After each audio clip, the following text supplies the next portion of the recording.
This is Ron Fuller, Prize of Lore. I redo my World of Cordul.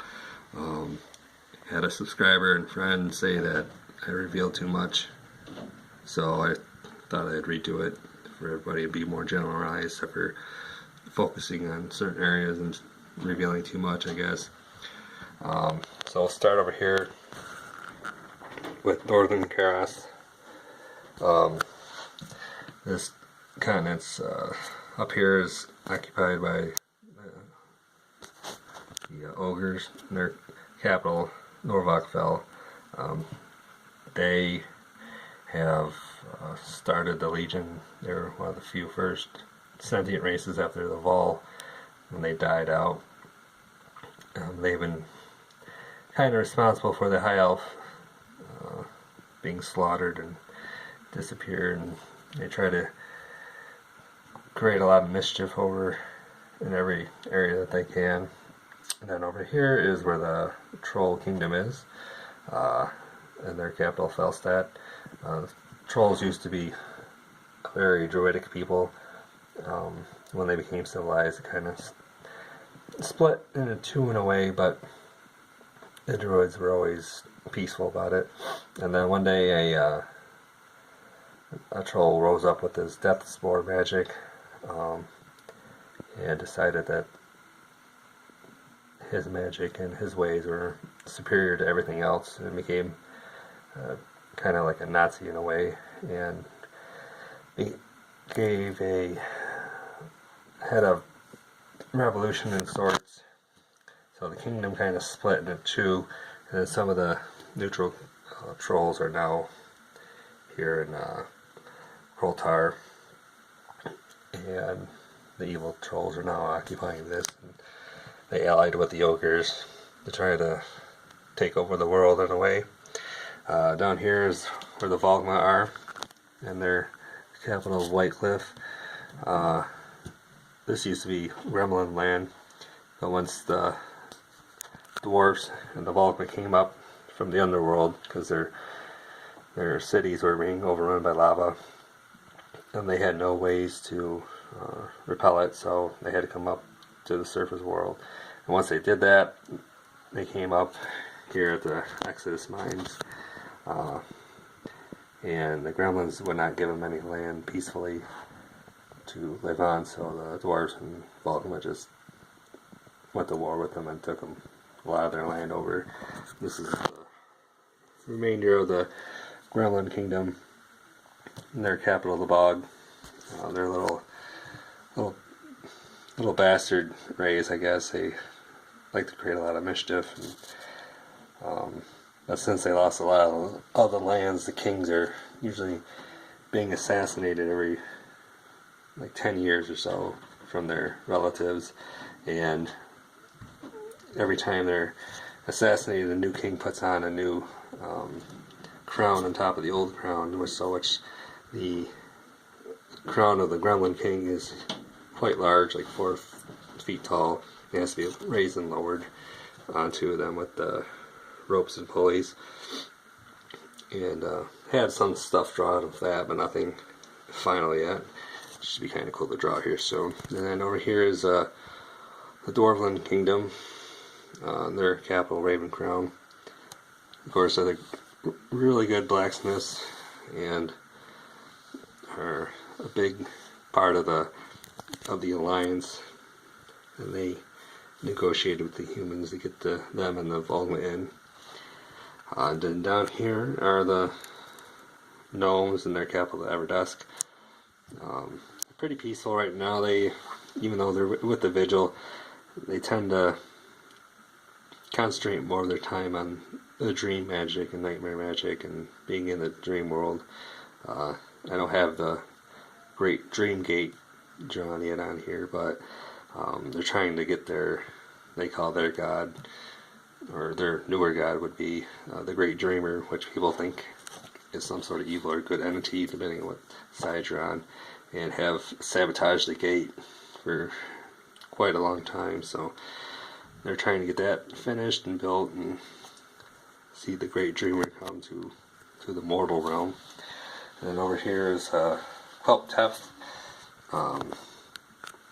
This is where the High Elf Empire used to be. This is now where the gargoyles are, Granite Cove. They used to be the slaves and guardians of the High Elves back when, and then they rebelled with the help of the ogres, defeated the High Elf Empire, and then the Akmarine came into the ruined cities and started the civilization, which their capital city is Coral Bay. They used to live in the sea with the boats being destroyed throughout the years, and they had a huge technology boost when all the high elf boats were being destroyed out in the sea by the gargoyles and ogres.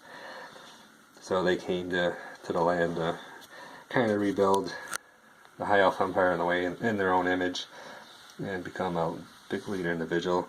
And over here is the Fae, with their capital, Adarcia. They were infected with the great brittle wing plague, and they're kind of in a depression and sorrow that they never could help their high elf allies as much as they wanted to, because they were suffering so bad they couldn't use their wings to fly as much, and kind of let the high elves down in a way, and they're trying to rebuild an image with the vigil. And up here is the great continent of Ulrus. In this area is the Kadar kingdom, and their capital, Blood Sands, that's in the Scar of Ulrus. They once were evil and founded necromancy, but through their recent leader of the Vashi for the last few hundred years, he's a Buddhist in a way, and kind of got their image turned around, improved to be good, and joined the vigil, and have been a big asset to the vigil ever since they're entering it. And then the remainder of the High Elves came up here and started Havenwood, which is now the Wood Elf capital. And the High Elves kind of threw away their old ways and have a huge disdain and wanting to beat back the Kadar and the Fae whenever they can. But they're in a state of rebuilding, but like I said, they're now the Wood Elves, and they have thrown away their old history of the High Elf Empire and started anew. And their allies, up here, the barbarians, their capital Lanbro, they helped the Wood Elves out quite a bit when they landed, because that's how the Wood Elves have joined the alliance. And then the barbarians used to be human. They came across this gap here and followed the Great Spirit and kind of evolved into the barbarians in a way. They're now a lot larger than a human, and are very Viking / Scottish type civilization as a mix. And then down here is Andartum. This was all at once a human continent, but when the necromancy was at its peak, there was so much undead throughout the world, a lot of them concentrated here, and the more intelligent ones kind of started their own kingdom in a way and took over the human kingdom, and then they established their capital in Wittenberg and made the Baron Oswald exiled in Reichstag the human capital. So there's a lot of fighting going on in here in the borders. But they are not under the power of the Undead King. The Undead King is more, he takes over the lesser intelligent undead, I would say.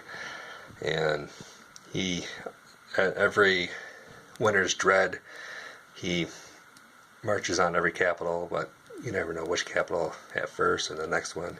And he kind of keeps the armies of all the kingdoms down, so one cannot become a superpower and take over the others. So he alone keeps everybody in check, I would say. And in a way, that's why they call it Winter's Dread, because he comes and a lot of people die, which will be like a festival in a way during the winter time, as the other games do Christmas. We'll do Winter's Dread. I also want to say down here in southern northern Karis, the bridge, the Unity Bridge. This is where the gods split into 10, because they once were one. That's where they watched the last Valdai that they created. So when they split the energy, split the continent in two. This smaller continent over here, Drumfowl, it just has a PvP keep on it. I don't have the other PvP keeps on it yet. I have a lot of other starter towns to draw. So these are all just major points in the map, and they all have stories and history behind them, and epic monsters and world bosses can be found in these areas, and legendary weapons and armor and all that. There's just stories behind everything. So if you have any questions on the map, just leave responses. Just share it, like it, subscribe, and if you can, send me a few bucks at gofundme.com/eyesoflore and get my artist tablet and start getting this game started out in a good way. Thanks for watching.